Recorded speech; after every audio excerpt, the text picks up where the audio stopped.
Hey, New Horizons.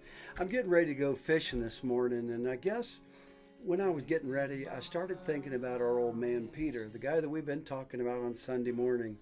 And I was thinking about our series as well, and I thought, well, have you ever used the phrase before, oh my goodness? And what an odd phrase that is. And it may be an odd phrase, but you've used it a lot, and so have I. In fact, I've used it all my life. Oh my goodness, how you've grown, or oh my goodness, look at the size of that bald eagle, or I might say, oh my goodness, I can't eat that.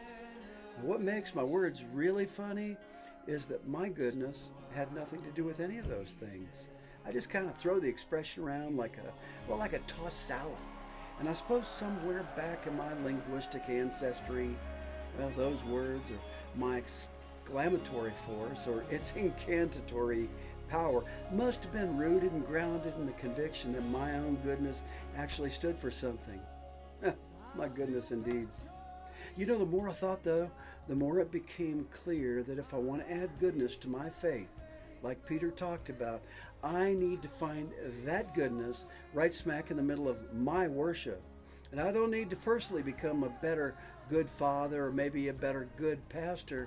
What I really need to do is I need to become a true worshiper, because I think that's where I'm going to find God's goodness. And because of that, I need to be more carefully attuned to the Spirit of God within me, because it's the Spirit of Jesus that cultivates that goodness, and it's Christ in me that the outside world sees.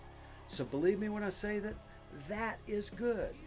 And if I do that, then I don't need to be concerned with the world or its effect on my life.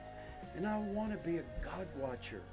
Because I think if I'm a God watcher, I'm going to see God's glory and I'll experience His goodness.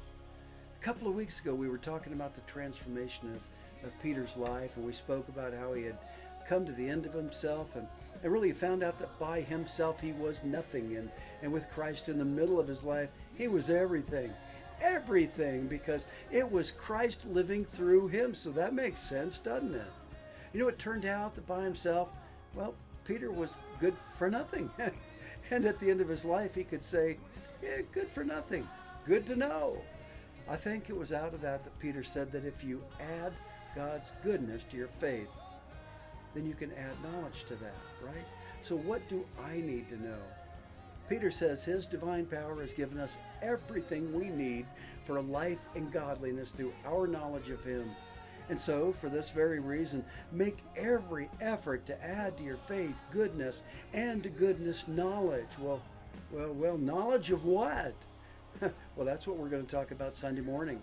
Because as far as Peter goes, what he learned about Jesus Christ didn't happen in, 2 or 3.5 years. It was slow growth. And in fact, it was stumbling, and it was painstaking, and it was zigzagging this part of the journey through that part of his life. And he just kept adding to his faith the knowledge of exactly who Jesus was. And then one day, you know what I think? I think he just knew. And I think so will you. So guess what? I think that it's, after all of that, it's okay that I'm good for nothing. Because I know that as long as I'm good for nothing, He can be good for everything. He's got my back. And what He'll do in me and through me, it'll astound me. And I think it's going to astound you. Well, I'll tell you what, I'm looking forward to seeing you this Sunday morning. And I think we're going to have a blast. So, see you then.